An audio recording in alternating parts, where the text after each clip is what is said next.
to wipe out the old gods of the Greeks and the literature and the education. That's what was called the Dark Ages. It was so effective, it was a dark age. Now look here, if it turns out that it may be that Western Europeans' cultural and spiritual roots are with the Hellenics, we now have the material to go back and take a look at our past.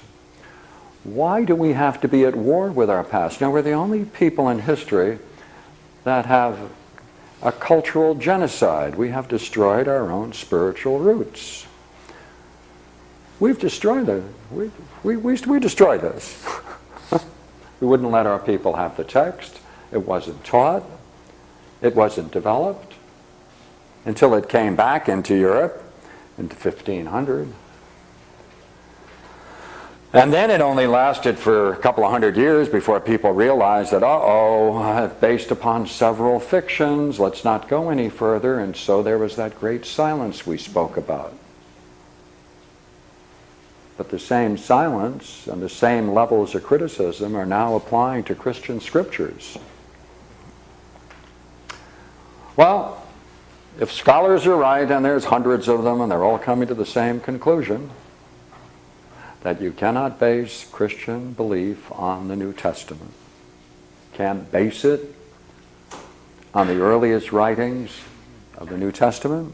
It doesn't fit with Q. It doesn't fit with Mark. It doesn't fit with the Gospels. It only fits with Paul. Therefore, historically, what has been developed is a Pauline Christianity. That's the first conclusion.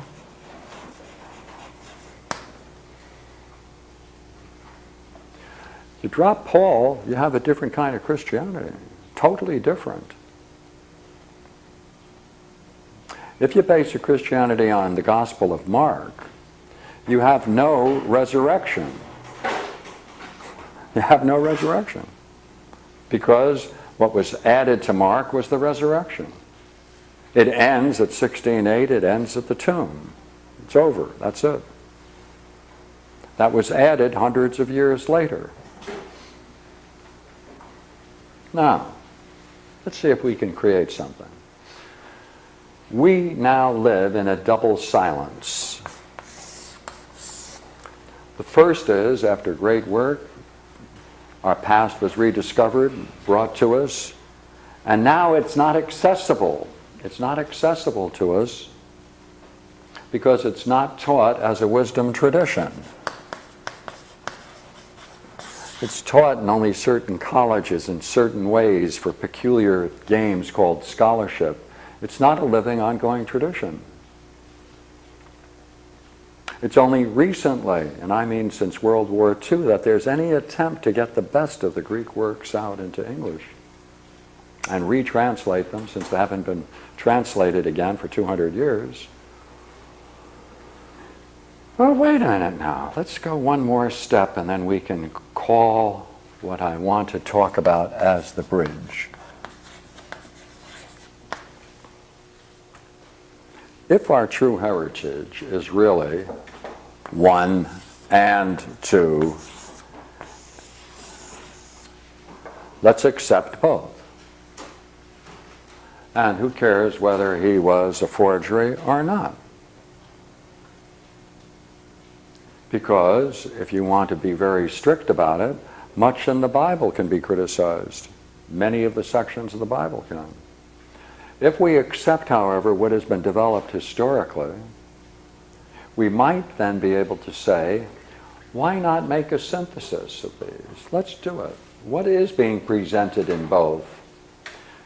What makes this quite interesting is that works in the last 20 years have shown that there's a common root to both of these traditions, and that there's a very interesting affinity and transformation of Judaism by the Hellenic, the Greek tradition. And therefore it may only be, watch it now, here comes the first one, there may only be a Hellenic tradition, period. That's all, it's only a Hellenic tradition. Judaism is transformed by the Hellenic tradition.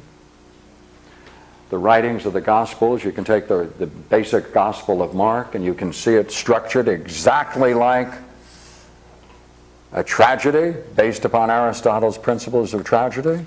Therefore, the Gospel of Mark should be acted out as a tragedy along with other tragedies.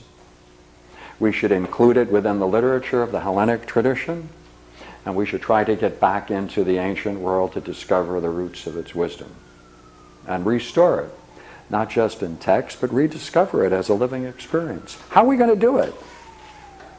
Well, the bridge. Here's the bridge. All right, all set for my bridge?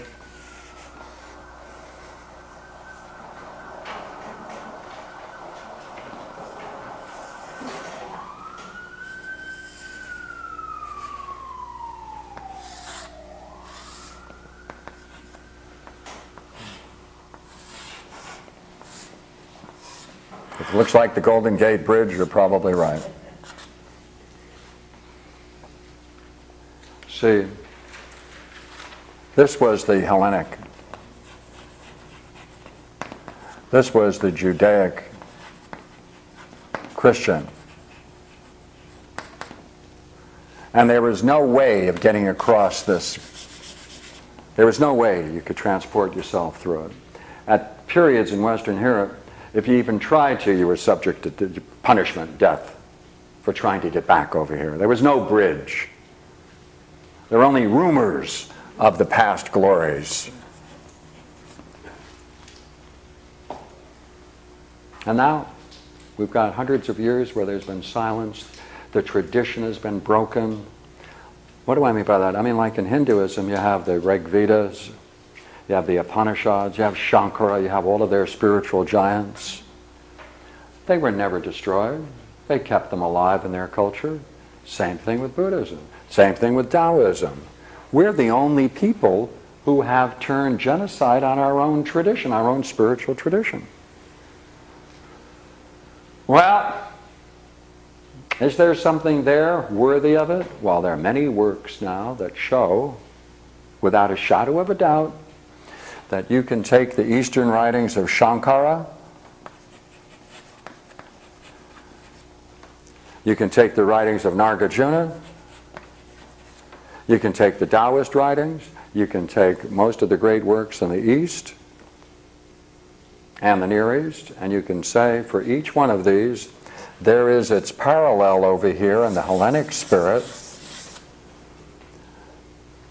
that for every point they're making, you can find parallels developed much more rationally, more coherently, and more beautifully.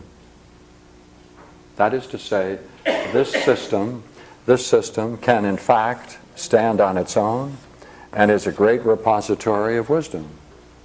But how do we get it? Well, there are a number of people, as I say, who have made all of these comparisons. They already exist. But how can people who are raised as Christians, part of our culture, you know, it's part of our culture, Christmas, Easter, it's all part of our culture.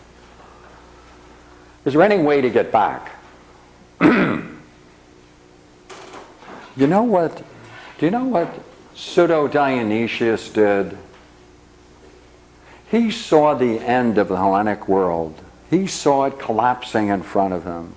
There he was in Syria. He saw the end of it. He wanted to save it, in essence. So he fabricated 10 letters, 2 works, passed it off as Christian literature, and therefore it entered into the development of Christian thought. You can go backwards the same way. You can go back the same way. You see? You can go back the same way. Now that we're here, we can study Pseudo-Dionysius, because that was the mean